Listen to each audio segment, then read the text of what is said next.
嗨，大家好。你要了解台湾的历史，要先了解台北的历史。那要了解台北，你就要先了解大稻埕。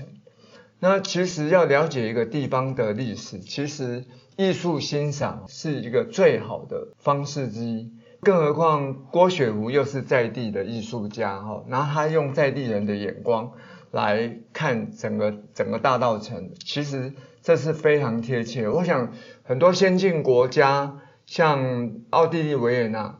像那个莫扎特的故乡，也通常就是会以莫扎特的曲子来做一个艺术文化的包装。那我去日本东京都的墨田区那边，葛饰北斋，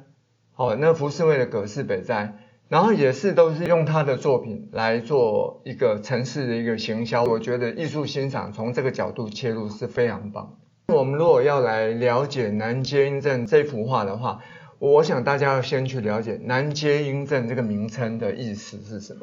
南街到底在哪里？迪化街总共有2段，光是第一段南街是在哪里？南街就是在从民生西路往城隍庙这一段叫做南街，都是迪化街一段。什么叫做英正？那英商时代的英正就是市集，所以这个也象征了以前在日治时代南街这一段是南北货的集散地。所以你看到这幅画里面，它有很多几乎是各行各业的行业都有。比如说我们可以直接来看，它里面有包含到有布行、卖时钟的店、中药行，还有南北货，还有像我们台湾命相馆。那城隍庙当然也在画当中。在整个画面的左下方还有一个红莲寺，永乐座现在当然已经是没有了。那个红莲寺是在1930年代一出非常棒的内台戏、内台歌仔戏，听舞台上就机关重重。去年我们的国宝廖琼枝老师有领导他的学生重新上演这一出戏，我有到现场去看。所以后来我又看了一些历史资料，说当年1930年代在这边演出的时候，连续爆满了大概有40天。所以你就可以看到说这一幅画里面，因为它描绘的是中原普渡，所以是非常的热闹的。所以我们在看它里面的招牌看棒，我觉得迪化街商圈真的非常棒。我们最近这几年都一直在做一些复古的一些行为，像比如说这上面有大甲草帽。然后我们这1-2年也有从这大甲那边进口一些草帽，这边还有一个宝香斋。宝香斋我想现在大家应该对宝香斋都不熟悉啊，除非你是这边在地的耆老。可是宝香斋确实带动了北台湾，尤其是我们大稻埕的糕饼产业非常重要的始祖。我们现在有2大龙头食品产业，义美、新东阳。新东阳的前身就是东阳我们大稻埕上面的李廷香百年那个糕饼店，他们的老头家最早都是从宝香斋里面出来的。但是在2战之后，宝香斋就已经功成身退了可是你看义美跟新东阳到现在都还是屹立不摇，而且是担当了我们的那个食品产业非常重要的地位。然后所以在宝香斋在当年那个年代，不管是每一年的农历5月13城隍爷生日，还有像中元普渡，那拜拜一定要有糕饼，所以当时他们会配合这些民俗活动，很多人要来拜拜都会去向他们买糕饼。所以糕饼产业其实在大稻埕有史以来也是非常重要的产业之一这样子。里面还有一个前园中药行到现在还在，后来还开了分店前园中药行的历史比这一幅画还久。郭雪湖的这一幅画是1930年的时候为了要参加台湾美术展览所画的然后前园的话已经有超过100年的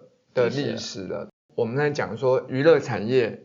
永乐座嘛，包含到食品产业、糕饼产业等等。其实我们如果说套句现在的语言来讲的话，它就是名店街。他画的城隍庙其实跟我们现场看那个地理位置还是有一点差别的。郭学为了要强调整个画面的对称，他自动把城隍庙往前挪动50公尺。可是城隍庙从以前到现在，它庙的大小就是这个样子，它也没有扩大，当然有整修，可是它基本的以前的一些架构都还保存的非常非常的完整。我觉得是一个很精致的艺术殿堂，里面从交趾陶那个堆灰，还有包含到庙里面的彩绘，最少有7位我们国宝级很重要的师傅，里面的很多彩绘大师其实都是有得到我们国家的文艺部的颁证的奖章。可是因为早期就是没有人去推广这些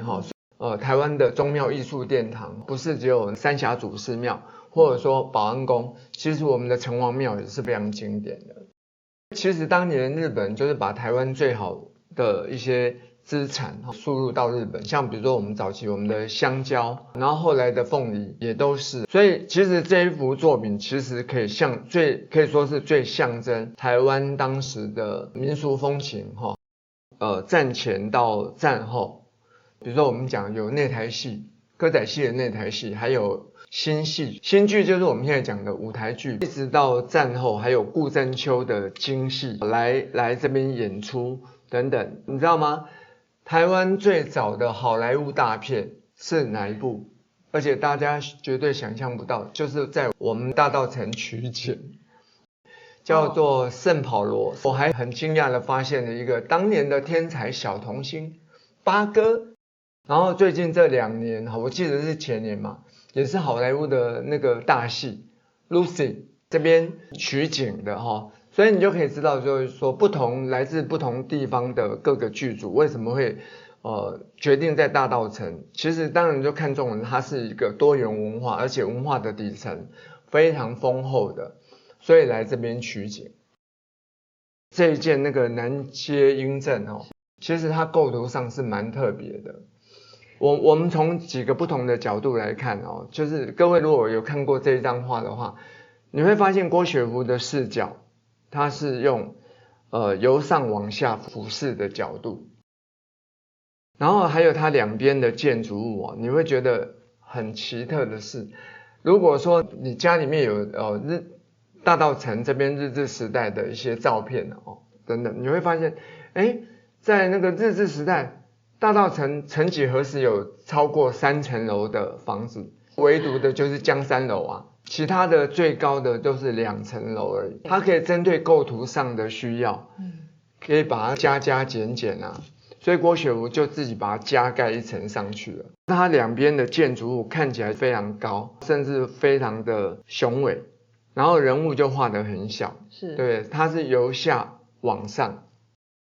郭学福这一幅画里面，你看它是用的是传统的，就是说那个胶彩画，可是它有加入西方构图的视角。然后再来你看到它两边的建筑物，两边的看板招牌是由上往下堆叠，它有大概3到4个视角，可是它整个聚焦在这些人，还有吉普车，你会发现就好像是一个人流一直往那个巷子的尽头。在那个年代，你看大稻埕的经贸、文化、艺术、政治其实都是非常